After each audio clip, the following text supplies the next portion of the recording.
안녕하십니까. 바른 목소리 정북방송을 찾아주셔서 감사합니다. 오늘 아침에 전두환 씨가 저 세상으로 갔다는 소식이 들려왔습니다. 국력이 바라보이는 그런 고지에 백골로 남고 싶다고 했다고 하더라고요.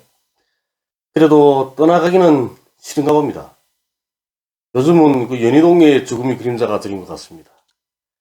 전두환, 오태호 씨 모두 죽은 이후에도 많은 사람들로부터 지탄을 받고 있죠. 그래서 사람은 살아있을 때 옳게 살아야 하는 겁니다. 전두환의 정권을 떠받들어온 것도 조중동을 비롯한 구구 언론들이죠. 그래서 오늘은 구구 세력이 나팔수, 또 데일리 인케의 최근 가짜 뉴스들에 대한 이야기를 해드리려고 합니다. 우리나라에서 북한과 관련된 가짜 뉴스들이 그 본산지는 데일리 인케인 것 같습니다. 매일과 같이 가짜 뉴스들을 생산하고 있지만 그에 대해서 또 일일이 대응할 수 있는 그런 시간이 없더라고요. 그래서 오늘부터는 여러 개의 가짜 뉴스들을 하나로 모아서 이렇게 방송을 하려고 합니다. 최근에 데일리 NK는 중국발 요소 대란, 북한에도 영향, 비료 생산 공장도 가동 중단이라는 이런 제목의 기사를 송출했더라고요. 중국에서 요소와 암모니아 수출을 금지해서 북한 그 화학공장들에서 비료 생산이 중단될 위기에 처했다는 겁니다. 이건 북한을 잘 모르고 하는 대표적인 가짜뉴스인 겁니다. 북한에는 흥남비료공장, 그리고 이팔비난론연합기업소, 남홍청년화학연합기업소, 순천화학연합기업소, 순천인비료공장, 순천비난론, 봉화학공장, 그리고 승리화학공장과 같은 이런 대규모 화학공장들이 있습니다. 이런 화학공장들만 있는 게 아니고 그 외에 너무 많죠. 청수화학도 있고, 그 다음에 신의주화학섬유, 청진화학섬유, 이렇게 공장들이 많습니다. 여기서 보게 되면 승리화학이나 봉화학 같은 경우에는 그 원유 가공 공장들이거든요. 그리고 다른 화학공장들은 석탄을 원료로 사용하는 이런 화학공장들입니다. 봉화학공장은 저기 평안북도 피현군 백만 노동자구에 있거든요. 그리고 승리화학공장은 함경북도 나진시에 있습니다. 근데 봉화화학은 이 중국에서 들어오는 그 원유를 출발 원료로 하고 있기 때문에 중국과 가까운 피현군 백만 노동자구에 있는 거고요. 승리화학은 러시아에서 들어오는 그 원유를 출발 원료로 삼고 있기 때문에 라진시에 있는 겁니다. 러시아와 가까운. 남홍화학 같은 경우에는 저기 평안남도 안주시에 있죠. 그리고 순천화학이나 순천 림비료공장 이런 것도 순천시에 있거든요. 안주, 순천지구는 북한에서 무연탄이 가장 많이 매장되어 있는 곳입니다. 그래서 안주지구 탄광연합기업소, 순천지구 탄광연합기업소 이런 것들이 있는 겁니다. 북한에서는 이 기업소의 급수를 따지거든요. 그러니까 기업소 규모에 따라서 특급, 1급, 2급, 3급 이렇게 나눕니다. 우리는 중소기업, 대기업 이렇게 나누는데 그렇게 안 나누는 거죠. 그래서 연합기업소라고 할 때는 특급 기업소들을 말하는 겁니다. 석탄을 원료로 하고 있기 때문에 순천, 안주와 같이 석탄이 무전장하게 매장되어 있는 곳들에 화학공장들이 건설되어 있는 겁니다. 그리고 흥남지구에 있는 화학공장들, 그리고 이팔비난론이나 그 다음 흥남비료공장 이런 경우에는 고원지구 탄광연합기업소에서 나오는 석탄을 원료로 하고 있기 때문에 흥남에 지어져 있는 겁니다. 흥남비료공장 같은 경우에는 일제가 건설한 것이긴 하죠. 네? 그렇지만 1945년 이전, 그전에는 원유화학공업이 기본이 아니었습니다. 석탄화학공업으로 다 유지를 했었죠. 북한에서는 자립적 민족경제를 건설하면서 수입에 의존하는 석유화학공업을 포기했습니다. 그리고 국내에 무진장하게 묻혀있는 석탄에 의거하는 석탄화학공업 체계 건설에 주력했습니다. 이건 잘 알려져 있는 거죠. 최근에는 탄소하나화학공업을 창설하게 되면서 화학공업에서 사용되던 전력 소비량을 훨씬 줄일 수 있게 되었습니다. 탄소하나화학공업 같은 경우에는 석탄은 가스화해서 생산하는 겁니다. 그리고 또 세멘트 소속로에서 나오는 탄산가스 이런 걸 원료로 해가지고 일산화탄소하고 수소를 만들고, 그리고 이 합성가스로부터 직접 또는 메탄올을 거쳐서 초산, 에틸렌 글리콜, 그리고 에탄올 이런 여러 가지 화학 제품들을 생산하는 방향으로 이렇게 발전시켜 왔습니다. 이렇게 북한 화학 공장들이 원료는 석탄, 석회석들입니다. 그리고 석탄이 매장되어 있는 곳에 화학공장들이 건설되어 있는 겁니다. 국내에 무진장한 석탄과 석회석 이런 데 의거해서 화학공업 원료들을 생산하기 때문에 중국에서 요소나 암모니아 수출을 막는다고 해서 북한 화학공업이 큰 타격을 입지 않는다는 겁니다. 최근에도 보게 되면 북한에서는 중국으로부터 수입하던 비료 수입량이 줄어든다는 그런 기사들을 자주 보게 됩니다. 그런데 이건 북한에서 비료 생산량이 늘어서 수입이 줄었다고 봐야 하는데, 이 남한의 언론이나 북한 전문가들은 비료 수입량이 줄어들었기 때문에 내년도 농사에 지장을 받을 것이다, 이런 식으로 이야기를 하더라고요. 근데 이건 잘못된 해석입니다. 데일리 NK는 이런 기사도 나왔습니다. 북한에서 국경 봉쇄 이후에 양강도의 한 국경 경비대 보안상 특정하지는 못하겠다고 썼더라고요. 특정 불가라고 썼습니다. 이 한 국경 경비대를 지속적으로 추적한 결과 군인들에게 공급되는 식량이 하루 공급량이 750g인데 그게 제대로 지켜지지 않았다는 겁니다.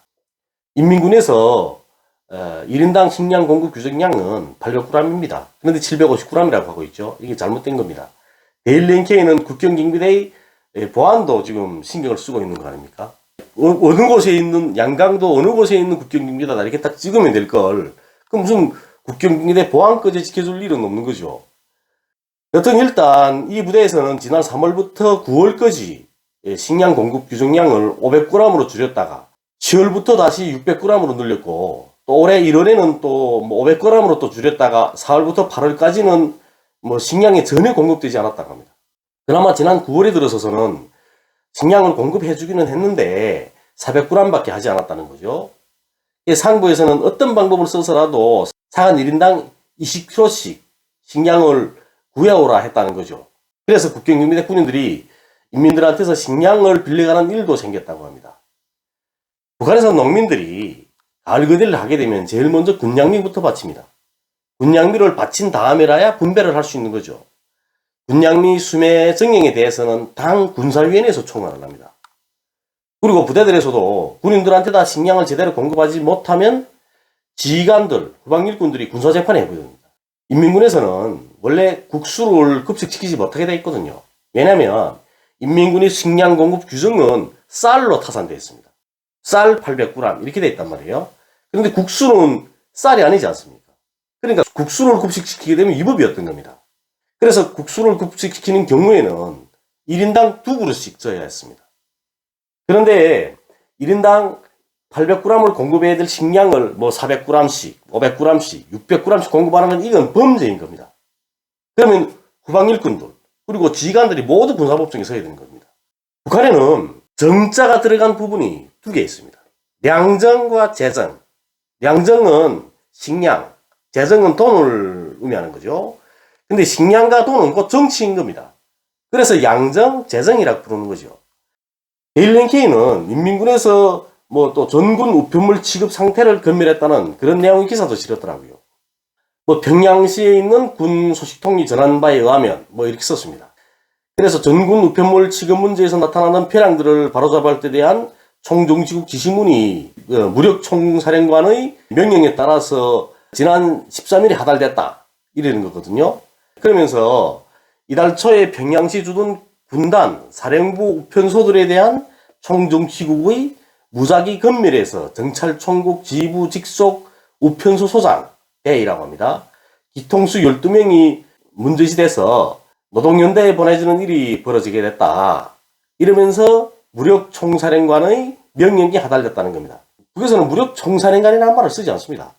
우리 혁명무력의 최고 사령관이시며 이러죠.